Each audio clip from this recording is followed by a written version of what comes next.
San Lucas capítulo 8. Después de esto, Jesús anduvo por muchos pueblos y aldeas anunciando la buena noticia del reino de Dios.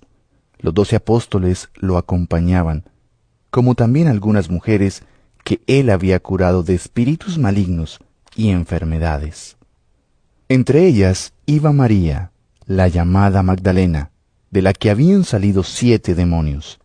También Juana, esposa de Cusa, el que era administrador de Herodes, y Susana, y muchas otras que los ayudaban con lo que tenían. Muchos salieron de los pueblos para ver a Jesús, de manera que se reunió mucha gente. Entonces les contó esta parábola. Un sembrador salió a sembrar su semilla. Y al sembrar, una parte de la semilla cayó en el camino y fue pisoteada. Y las aves se la comieron. Otra parte cayó entre las piedras. Y cuando esa semilla brotó, se secó por falta de humedad. Otra parte de la semilla cayó entre espinos. Y al nacer juntamente, los espinos la ahogaron.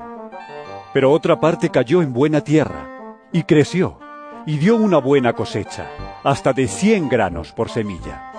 Esto dijo Jesús, y añadió con voz muy fuerte: Los que tienen oídos, oigan. Los discípulos le preguntaron a Jesús qué quería decir aquella parábola. Les dijo: A ustedes Dios les da a conocer los secretos de su reino. Pero a los otros les hablo por medio de parábolas, para que por más que miren no vean, y por más que oigan no entiendan. Esto es lo que quiere decir la parábola. La semilla representa el mensaje de Dios, y la parte que cayó por el camino representa a los que oyen el mensaje, pero viene el diablo y se lo quita del corazón para que no crean y se salven. La semilla que cayó entre las piedras representa a los que oyen el mensaje y lo reciben con gusto, pero no tienen suficiente raíz. Creen por algún tiempo, pero a la hora de la prueba fallan. La semilla que cayó entre espinos representa a los que escuchan, pero poco a poco se dejan ahogar por las preocupaciones, las riquezas y los placeres de la vida, de modo que no llegan a dar fruto. Pero la semilla que cayó en buena tierra son las personas que con corazón bueno y dispuesto escuchan y hacen caso del mensaje, y permaneciendo firmes dan una buena cosecha. Nadie enciende una lámpara para después taparla con algo o ponerla debajo de la cama, sino que la pone en alto para que tengan luz los que entran. De la misma manera, no hay nada escondido que no llegue a descubrirse, ni nada secreto que no llegue a conocerse y ponerse en claro. Así pues, oigan bien, pues al que tiene se le dará más, pero al que no tiene, hasta lo que cree tener se le quitará. La madre y los hermanos de Jesús se presentaron donde él estaba, pero no pudieron acercarse a él porque había mucha gente. Alguien avisó a Jesús: Tu madre y tus hermanos están ahí afuera y quieren verte. Él contestó: Los que oyen el mensaje de Dios y lo ponen en práctica, esos son mi madre y mis hermanos. Un día, Jesús entró en una barca con sus discípulos y les dijo: Vamos al otro lado del lago.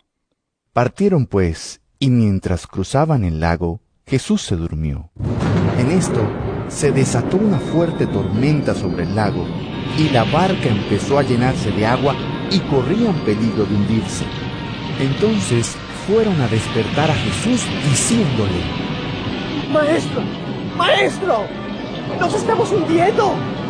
Jesús se levantó y dio una orden al viento y a las olas, y todo se calmó y quedó tranquilo. Después dijo a los discípulos: ¿Qué pasó con su fe? Pero ellos, asustados y admirados, se preguntaban unos a otros: ¿Quién será este que da órdenes al viento y al agua y lo obedecen? Por fin llegaron a la tierra de Gerasa, que está al otro lado del lago frente a Galilea. Al bajar Jesús a tierra, salió del pueblo un hombre que estaba endemoniado y se le acercó. Hacía mucho tiempo que no se ponía ropa ni vivía en una casa, sino entre las tumbas. Cuando vio a Jesús, cayó de rodillas delante de él, gritando: No te metas conmigo, Jesús, Hijo del Dios Altísimo. Te ruego que no me atormentes. Dijo esto porque Jesús había ordenado al espíritu impuro que saliera de él. Muchas veces el demonio se había apoderado de él, y aunque la gente le sujetaba las manos y los pies con cadenas para tenerlo seguro, él las rompía y el demonio lo hacía huir a lugares desiertos. Jesús le preguntó: ¿Cómo te llamas? Y él contestó: ¡Me llamo Legión! Dijo esto porque eran muchos los demonios que habían entrado en él, los cuales pidieron a Jesús que no los mandara al abismo. Como había muchos cerdos comiendo en el cerro, los espíritus le rogaron que los dejara entrar en ellos, y Jesús les dio permiso. Los demonios salieron entonces del hombre y entraron en los cerdos, y estos echaron a correr pendiente abajo hasta el lago, y allí se ahogaron. Los que cuidaban de los cerdos, cuando vieron lo sucedido, salieron huyendo y fueron a contarlo en el pueblo y por el campo. La gente salió a ver lo que había pasado, y cuando llegaron a donde estaba Jesús, encontraron sentado a sus pies al hombre de quien habían salido los demonios, vestido y en su cabal juicio, y tuvieron miedo. Y los que habían visto lo sucedido, les contaron cómo había sido sanado aquel endemoniado. Toda la gente de la región de Gerasa comenzó entonces a rogar a Jesús que se fuera de allí, porque tenían mucho miedo. Así que Jesús entró en la barca y se fue.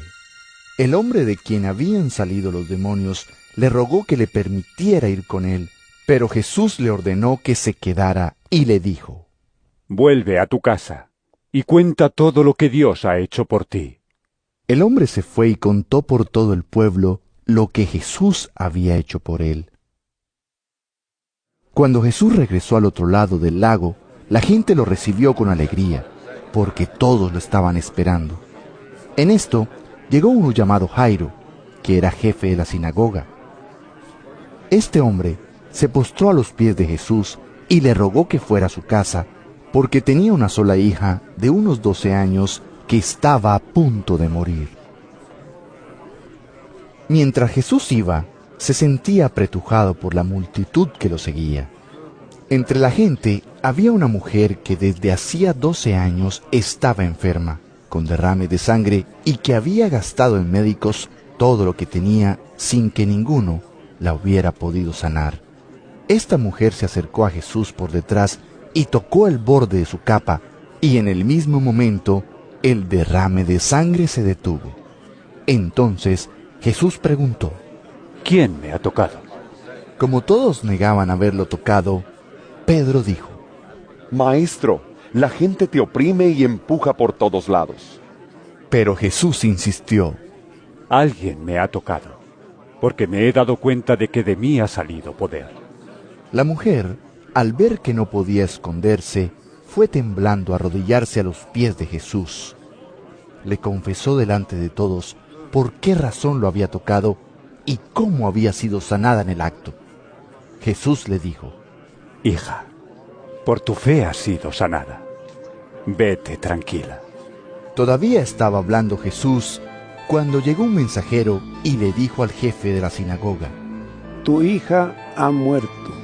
No molestes más al maestro. Pero Jesús lo oyó y le dijo: No tengas miedo. Solamente cree, y tu hija se salvará. Al llegar a la casa, no dejó entrar con él a nadie más que a Pedro, a Santiago y a Juan, junto con el padre y la madre de la niña. Todos estaban llorando y lamentándose por ella, pero Jesús les dijo: No lloren. La niña no está muerta, sino dormida. Todos se rieron de él porque sabían que estaba muerta. Entonces Jesús la tomó de la mano y dijo con voz fuerte: Niña, levántate. Y ella volvió a la vida. Al momento se levantó y Jesús mandó que le dieran de comer. Sus padres estaban muy admirados, pero Jesús les ordenó que no contaran a nadie lo que había pasado.